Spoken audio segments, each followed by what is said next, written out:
বিনা তেলে বা সিদ্ধ করা বা রোদে দেওয়ার কোনো রকম ঝামেলা ছাড়াই একেবারেই সহজ পদ্ধতিতে এইভাবে আম তৈরি করলে 1 বছর পর্যন্ত সংরক্ষণ করে রাখতে পারেন। আর এই পদ্ধতিতে আচার তৈরি করলে একটি আমের টুকরো গলে যাবে না। আশা করি আপনাদের ভিডিওটি খুবই ভালো লাগবে। আচার তৈরি করার জন্য এখানে আমি 3টি আম আগে থেকে ছিলে ধুয়ে পরিষ্কার করে নিচ্ছি। আর এখন ছিলা হয়ে গেলে আমগুলোকে আমি বটি দিয়ে গোল গোল করে কেটে নেব। আপনারা চাইলে ছুরি দিয়েও কেটে নিতে পারেন। এখন মাঝখান থেকে যে বিচিগুলো আছে সেগুলোকে আলাদা করে নিয়েছি। আর আমের টুকরাগুলো দেখতে পাচ্ছেন আমি কিভাবে কেটেছি। বেশি মোটাও হবে না, আবার বেশি পাতলাও হবে না। এখন আমের টুকরোর মধ্যে আমি দিয়ে দিচ্ছি 1 কাপ পরিমাণ চিনি, আর দিয়ে দিব 2 টেবিল চামচ পরিমাণ ভিনিগার দিয়ে এখন একটি চামচ দিয়ে এটাকে মিশিয়ে একটি সাইডে রেখে দেব 10 মিনিটের জন্য।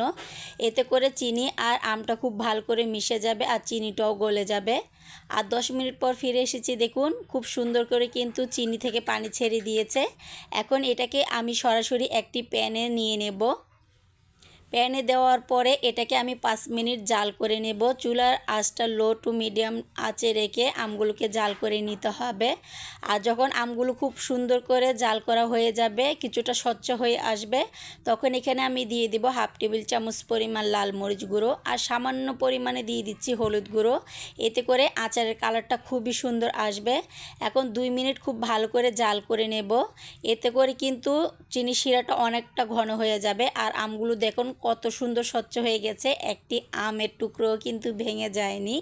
এখন এর মধ্যে আমি দিয়ে দেব 1/2 টেবিল চামচ পরিমাণ বিট লবণ, এতে একটা চটপটা ফ্লেভার আসবে। এখন দিয়ে দিচ্ছি 1/2 টেবিল চামচ পরিমাণ 5 ফোড়ন গুঁড়া আর দিয়ে দিচ্ছি 1 টেবিল চামচ পরিমাণ চিলি পেস্ট। ঝালের পরিমাণটা আপনারা কমিয়ে বাড়িয়ে দিতে পারেন। এখন মিডিয়াম টু লো আঁচে রেখে এই আমটাকে আমি অনেকটা মাখা মাখা করে নেব। এতে করে চিনি শিরাটাও অনেকটা শুকিয়ে যাবে আর খেতেও খুবই ভালো লাগবে। এখন এই আচারগুলোকে আমি নামিয়ে ঠান্ডা ঠান্ডা করে পরিবেশন করে নিয়েছি। আর দেখতেই পাচ্ছেন একটি আমের টুকরোও কিন্তু গলে যায়নি। এই পদ্ধতিতে কম মশলায় আচার তৈরি করে 1 বছর পর্যন্ত সংরক্ষণ করে রাখতে পারেন।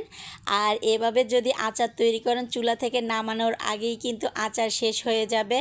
আশা করি ভিডিওটি আপনাদের খুবই ভালো লেগেছে। ভালো লাগলে আমার চ্যানেলটি অবশ্যই সাবস্ক্রাইব করে পাশে থাকা বেল আইকনটি ক্লিক করে রাখবেন। সবাই অনেক বেশি ভালো থাকবেন। আল্লাহ হাফেজ।